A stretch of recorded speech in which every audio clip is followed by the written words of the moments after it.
Everyone, आज का हमारा टॉपिक है स्किज़ोफ्रेनिया। स्किज़ोफ्रेनिया की हम बात करें तो स्किज़ोफ्रेनिया क्या है कि स्किज़ोफ्रेनिया एक साइकोटिक डिसऑर्डर है जो साइकेट्रिक में आता है। स्किज़ोफ्रेनिया टर्म जो है वो एक स्विस साइकेट्रिस्ट यूजन ब्लूलर ने कॉइन की थी 1908 में। यूजन ब्लूलर के अकॉर्डिंग इसने ये वर्ड जो है स्किज़ोफ्रेनिया वो जो है वो ग्रीक से उठाया था, जिसका मतलब होता है, अगर हम उसको स्प्लिट करें तो क्या होता है कि स्किज़ो जो है उसका मतलब होता है स्प्लिट, और फेरन जो है उसका मतलब होता है माइंड। तो स्किज़ोफ्रेनिया का मतलब क्या हुआ, स्प्लिट माइंड। लेकिन स्किज़ोफ्रेनिया को हम स्प्लिट माइंड बोलते हैं, इसका मतलब ये नहीं है कि स्किज़ोफ्रेनिया का मतलब स्प्लिट पर्सनैलिटी भी होता है। Schizophrenia split personality is a different thing, और जो स्किज़ोफ्रेनिया यानी कि स्प्लिट माइंड जो है वो एक अलग चीज़ है। स्किज़ोफ्रेनिया को हम स्प्लिट पर्सनालिटी के साथ कंपेयर इसीलिए नहीं करते क्योंकि स्प्लिट पर्सनालिटी में क्या होता है कि दो अलग पर्सनालिटीज़ आ जाती हैं एक इंडिविजुअल की। लेकिन जो स्प्लिट माइंड होता है उसमें क्या होता है, स्कैटर्ड या फिर फ्रेगमेंटेड थिंकिंग हो जाती है हमारे ब्रेन में। मतलब कि एक इंडिविजुअल का मतलब कि फ्रेगमेंटेड या फिर स्कैटर्ड पैटर्न हो जाता है थिंकिंग का, जिसकी वजह से ये क्या कहलाता है, स्किज़ोफ्रेनिया कहलाता है। अब हम बात करते हैं डेफिनेशन की। स्किज़ोफ्रेनिया है उसमें उसकी स्टडीज़ जो है बहुत सारे साइंटिस्ट ने की थी। उसमें से कुछ मेन साइंटिस्ट जो थे वो थे एमिल क्रेपलिन, यूजिन ब्लूलर और कर्ट स्नाइडर। ये कुछ मेन साइंटिस्ट थे जिनका आपको पता होना चाहिए कि हाँ इन्होंने कंट्रीब्यूट किया था। उसके बाद बात करते हैं हम डेफिनेशन की। डेफिनेशन में क्या है कि स्किज़ोफ्रेनिया जो है एक साइकोटिक कंडीशन है।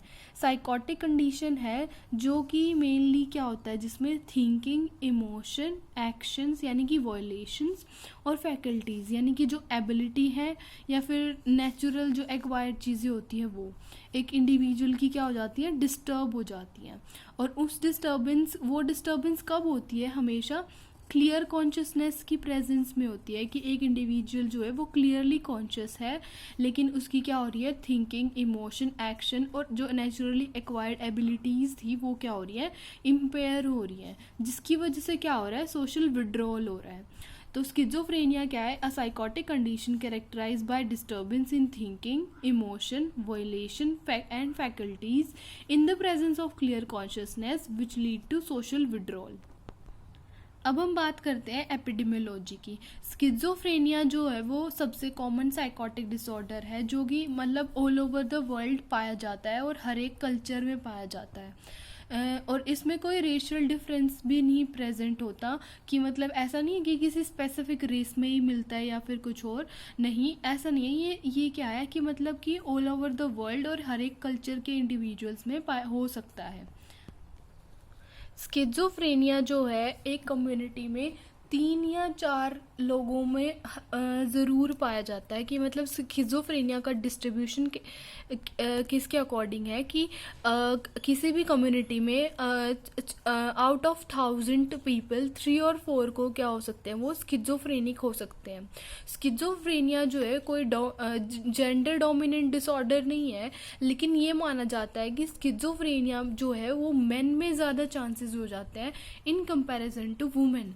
मेन में चांसेस क्यों हो जाते हैं और वुमेन में क्यों नहीं होते, वो इसीलिए है क्योंकि वुमेन्स के पास क्या होता है, एस्ट्रोजन होता है, और जो डोपामिन होता है जो मेनली न्यूरोट्रांसमीटर रिस्पॉन्सिबल होता है हमारे स्किज़ोफ्रेनिया के लिए, उसकी वजह से क्या होता है कि एस्ट्रोजन वो क्या करता है, एस्ट्रोजन को रेगुलेट करता है। तो oestrogen regulation by dopamine, neuronal dopamine transmitters lead to a plus point in women कि उनमें स्किज़ोफ्रेनिया होने के चांसेस कम होते हैं।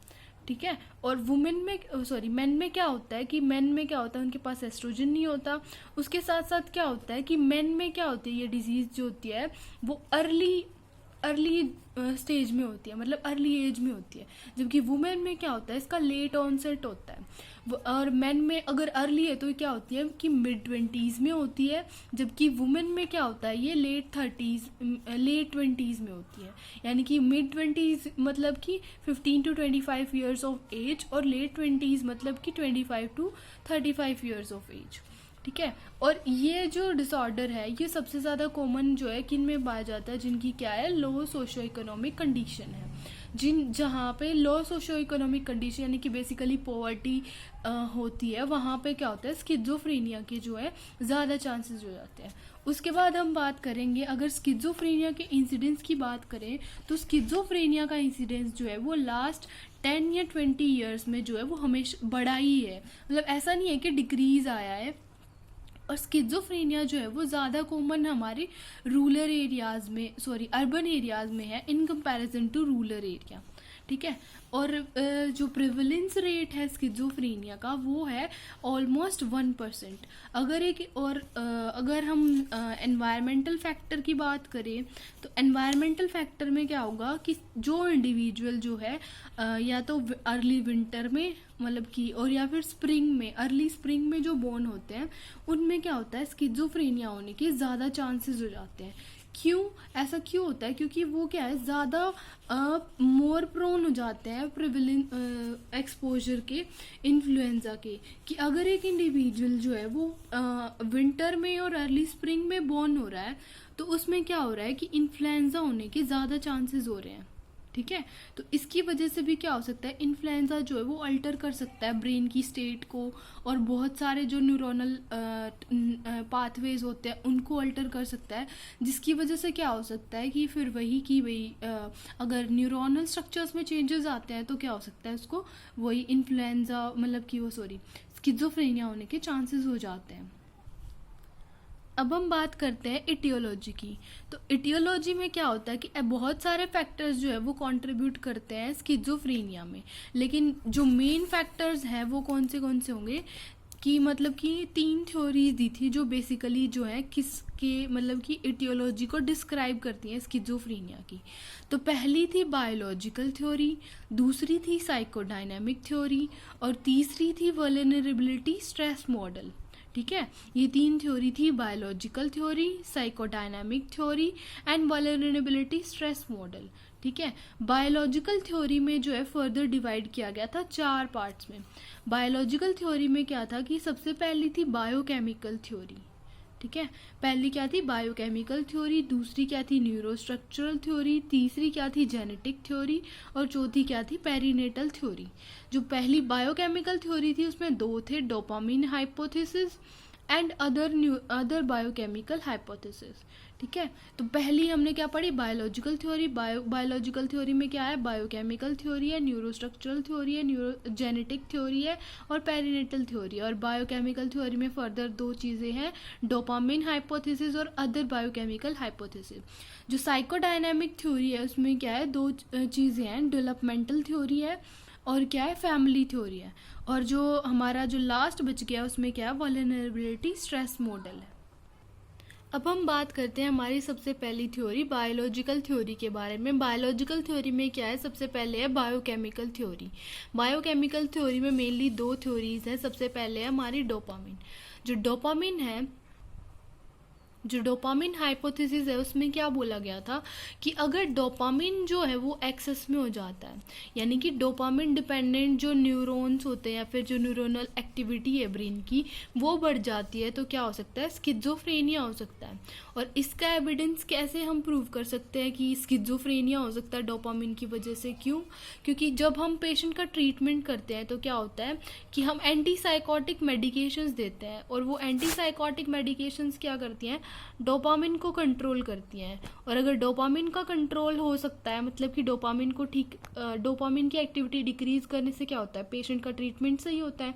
और अगर पेशेंट का ट्रीटमेंट सही हो रहा है तो इसका मतलब क्या है कि ये थ्योरी हम कहीं ना कहीं मान सकते हैं कि वर्क करती है, कि अगर डोपामिन के लेवल को हम मेंटेन करके रखते हैं तो इंडिविजुअल को स्किज़ोफ्रेनिया नहीं हो सकता। अब डोपामिन हाइपोथेसिस के बाद बात करते हैं हम अदर बायोकेमिकल हाइपोथेसिस की। अदर बायोकेमिकल हाइपोथेसिस में क्या बोला गया है कि बहुत सारे न्यूरोट्रांसमीटर्स होते हैं जो किसके लिए रिस्पॉन्सिबल हो सकते हैं, स्किज़ोफ्रेनिया के लिए। और उन न्यूरोट्रांसमीटर्स में कौन से न्यूरोट्रांसमीटर्स आ सकते हैं? नोरेपिनेफ्रिन, सेरोटोनिन, एसिटाइलकोलिन, गाबा यानी कि गामा एमाइनो ब्यूटायरिक एसिड, और कुछ अदर न्यूरो रेगुलेटर्स होते हैं। वो न्यूरो रेगुलेटर्स कौन से हो सकते हैं? एक तो क्या हो सकता है? प्रोस्टाग्लैंडिन हो सकता है, ठीक है, प्रोस्टाग्लैंडिन हो सकता है, और क्या हो सकता है? एड्रोफोनियम्स हो सकते हैं। तो ये सारे न्यूरोट्रांसमीटर और न्यूरो रेगुलेटर्स भी ये माना जाता है कि ये क्या होते हैं? रिस्पॉन्सिबल हो सकते हैं स्किज़ोफ्रेनिया के लिए। अगर इनमें क्या हो जाती है? एबनॉर्मेलिटी आ जाती है, या फिर लेवल एक्सेस हो जाता है, फिर एक्सेसिवली डिक्रीज हो जाता है, तो क्या हो सकता है? इंडिविजुअल को स्किज़ोफ्रेनिया हो सकता है। अब हम बात करते हैं न्यूरोस्ट्रक्चरल थ्योरीज की। न्यूरोस्ट्रक्चरल थ्योरीज में क्या बताया गया था कि अगर एक इंडिविजुअल का जो है वो प्री फ्रंटल कॉर्टेक्स और लिम्बिक कॉर्टेक्स जो हमारे ब्रेन में प्रेजेंट होता है, प्री फ्रंटल कॉर्टेक्स और कौन सा? लिम्बिक कॉर्टेक्स, अगर उनमें क्या आ जाता है? चेंज आ जाता है, या फिर क्या होता है? उनका जो है अंडर डेवलपमेंट रह जाता है, तो क्या हो सकता है? एक इंडिविजुअल को स्किज़ोफ्रेनिया होने के चांसेस हो सकते हैं। अब प्री फ्रंटल कॉर्टेक्स का काम क्या होता है कि ये बेसिकली क्या करता है? सिग्नल्स लेता है लिम्बिक सिस्टम से, या फिर क्या करता है? प्लानिंग मैकेनिज्म करता है इसका। इसमें मेनली क्या होता है कि इमोशनल रिएक्शन और डिसीजन मेकिंग पावर, जो इम्पल्सिव जो हमें आती है, वो कहाँ से आती है? हमारे प्री फ्रंटल कॉर्टेक्स से आती है। उसके बाद अगर हम बात करें लिम्बिक कॉर्टेक्स की, तो लिम्बिक कॉर्टेक्स क्या करता है? Keeps you alive. कि लिम्बिक कॉर्टेक्स का काम क्या होता है? कीप्स यू अलाइव, कि एक इंडिविजुअल को अलाइव रखता है।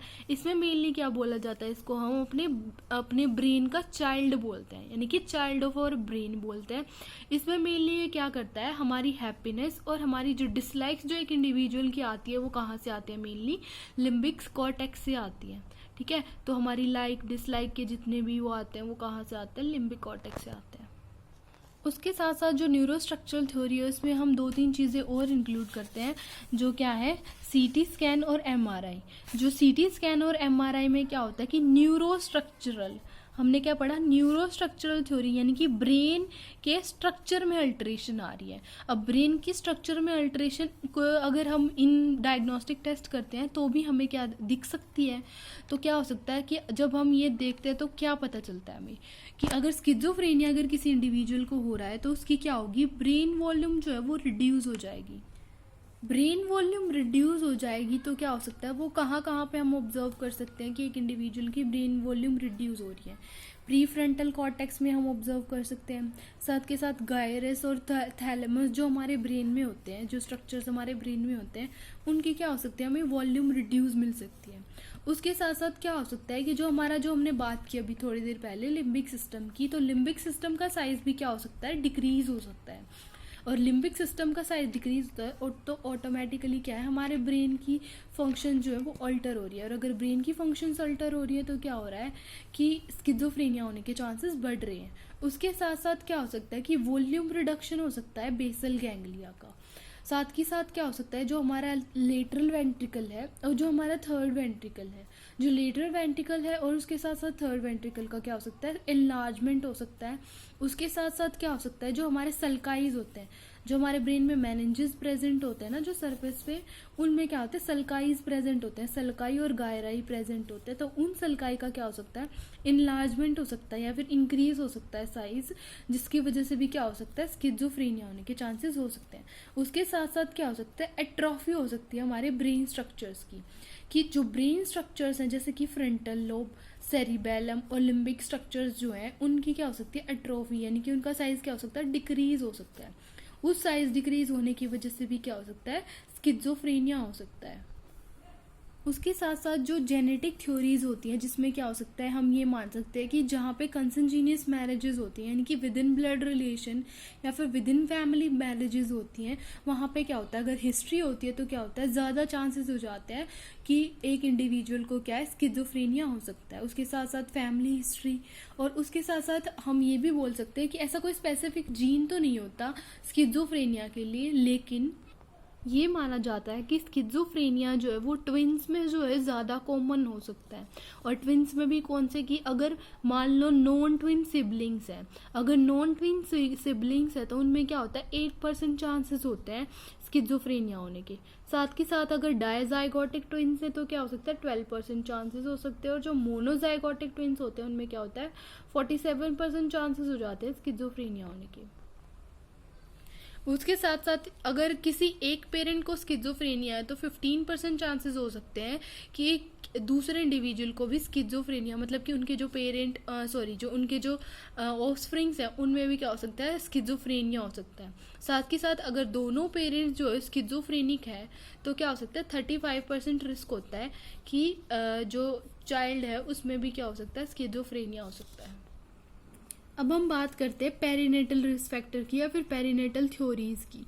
तो जो पेरिनेटल थ्योरीज है उसमें क्या बोला गया है कि अगर फीटल हाइपोक्सिया कैसे कि अगर हाइपोक्सिया होगा तो क्या हो सकता है ब्रेन डैमेज हो सकता है ड्यूरिंग बर्थ, और वो बर्थ का डैमेज जो है वो बाद में दिखना शुरू हो सकता है in the form of schizophrenia. Prenatal malnutrition कि भाई जेस्टेशन के दौरान मदर ने प्रॉपर न्यूट्रिशन नहीं लिया जिसकी वजह से क्या हो रहा है अभी स्किज़ोफ्रेनिया हो रहा है। उसके साथ साथ प्रीनेटल एक्सपोजर टू इन्फ्लुएंजा। जो प्री नेटल एक्सपोजर है कि अगर इन्फ्लुएंजा से एक्सपोज हो रहा है तो क्या हो सकता है कि इन्फ्लुएंजा जो है हमारा ब्लड ब्रेन बैरियर क्रॉस कर जाता है, तो जिसकी वजह से क्या हो सकता है स्किज़ोफ्रेनिया हो सकता है। उसके साथ साथ क्या हो सकता है कि अगर बर्थ हो रहा है चाइल्ड का विंटर और अर्ली स्प्रिंग में तो भी क्या हो सकता है वो ज़्यादा प्रोन हो सकता है किसके स्किज़ोफ्रेनिया के और उस इन्फ्लुएंजा के, और उस इन्फ्लुएंजा की वजह से क्या हो सकता है फिर स्किज़ोफ्रेनिया हो सकता है। साथ ही साथ अगर प्रेगनेंसी या फिर डिलीवरी के दौरान या फिर लेबर के दौरान जो है अगर कोई कॉम्प्लिकेशन आ रही है तो भी क्या हो सकता है स्किज़ोफ्रेनिया होने के चांसेस हो सकते हैं एक इंडिविजुअल में। उसके साथ साथ साइकोडायनामिक थ्योरी की बात करते हैं अब हमारी सेकंड थ्योरी, जिसमें बताया गया था कि दो थ्योरीज होती है डेवलपमेंटल थ्योरी और फैमिली थ्योरी। जो डेवलपमेंटल थ्योरी होती है उसमें बताया गया था कि जो ओरल स्टेज होती है साइकोसेक्सुअल डेवलपमेंट की एक इंडिविजुअल के, जिसमें क्या हो सकता है कि वो प्रॉपर डेवलपमेंट नहीं कर पाता और रिग्रेशन की स्टेज में चला जाता है।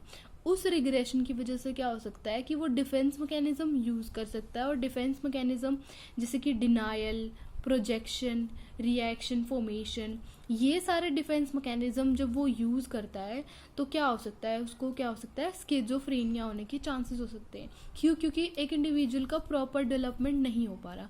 अब by birth he proper development नहीं हो पा रहा तो बाद में क्या हो सकता है उसकी वही कि डिस्टर्बेंस थिंकिंग में आ सकती है, एक्शंस में आ सकती है, ये सारी आ सकती है, और उसी की वजह से क्या होता है स्किज़ोफ्रेनिया होता है। उसके साथ साथ क्या हो सकता है कि एक इंडिविजुअल जो है उसकी पुअर ईगो बाउंड्रीज हुई, यानी कि जो आईडी ईगो और सुपर ईगो वाला जो मैकेनिज्म है वो प्रॉपरली डेवलप नहीं हो पाता, यानी कि वो फेल हो जाता है।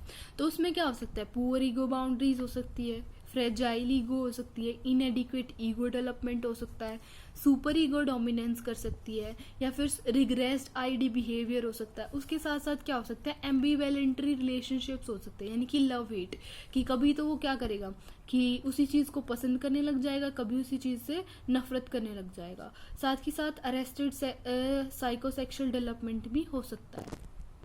अब बात करते हैं फैमिली थ्योरीज़ की। फैमिली थ्योरीज़ में क्या है कि इनका मेजर इफेक्ट पड़ता है, फैमिली का जो है वो मेजर इफेक्ट होता है किसी भी डेवलपमेंटल इलनेस में, यानी कि किसी भी इलनेस के डेवलपमेंट में फैमिली का बहुत मेजर रोल होता है।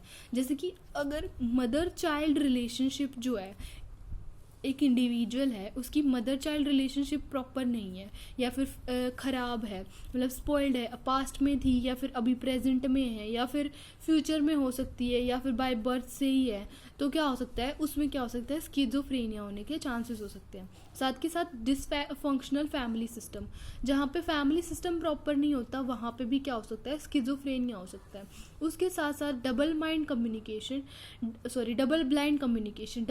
कम्युनिकेशन में क्या होता है कि टू अपोजिट कॉन्ट्रडिक्टरी चीज़ें चाइल्ड की तरफ आती है, कि मदर जो है वो कुछ बोल रही है और फादर कुछ बोल रहा है, यानी कि मदर बोल रही है कि ये काम करो और फादर बोल रहा है कि ये काम नहीं करना, तो क्या हो रहा है कॉन्ट्राडिक्टरी जो है चीज़ें जो है वो चिल्ड्रन के पास जा रही है, और जो जिसकी वजह से क्या हो रहा है उसके दिमाग में क्या हो रहा है कॉन्ट्राडिक्शन हो रही है, और उसकी वजह से क्या हो सकता है उसको स्किज़ोफ्रेनिया हो सकता है। अब बात करते हैं वल्नरेबिलिटी स्ट्रेस मॉडल की। वल्नरेबिलिटी स्ट्रेस मॉडल में क्या हो सकती है, स्ट्रेसफुल इवेंट्स, जैसे कि कोई स्ट्रेसफुल इवेंट हुआ या फिर डेथ हो गई या फिर ब्रेकअप हो गया, जिसकी वजह से क्या हो सकता है कि इंडिविजुअल स्ट्रेस लेता है, और उस स्ट्रेस की वजह से भी क्या हो सकता है, स्किज़ोफ्रेनिया हो सकता है, क्योंकि वो क्या करता है, हमारी वही थिंकिंग और वो सारी चीज़ें क्या करता है, अल्टर करता है, जिसकी वजह से क्या हो सकता है। उसके साथ साथ क्या होता है कि कुछ एडिशनल फैक्टर्स भी होते हैं जो स्किज़ोफ्रेनिया के लिए कंट्रीब्यूट करते हैं, जैसे कि रेशियल डिस्क्रिमिनेशन हुआ, सोशल आइसोलेशन हुआ, अंडर डेवलपमेंट हुआ, या फिर कि चाइल्डहुड में किसी चाइल्ड को पुअर अब्यूज़, मतलब कि चाइल्डहुड अब्यूज़ या फिर कोई ट्रॉमा हुआ हो, जिसकी वजह से क्या हो सकता है, उसको स्किज़ोफ्रेनिया हो सकता है। उसके साथ साथ सब्सटेंस अब्यूज़ हुआ, या फिर ड्रग्स, जो कैनाबिस और कोकीन। और ये ड्रग्स क्यों हम मतलब कि ड्रग्स क्यों इंक्लूड करें, क्योंकि ये क्या करते हैं, हमारे सीधे कॉर्टेक्स को अफेक्ट करते हैं, और कॉर्टेक्स को अफेक्ट करते हैं तो उसकी वजह से क्या हो सकता है, हमारे ब्रेन स्ट्रक्चर में अल्टरेशन आ सकती है और स्किज़ोफ्रेनिया हो सकता है। तो ये थे हमारे एटियोलॉजिकल फैक्टर्स। नेक्स्ट वीडियो में हम बात करेंगे क्लिनिकल फीचर्स की।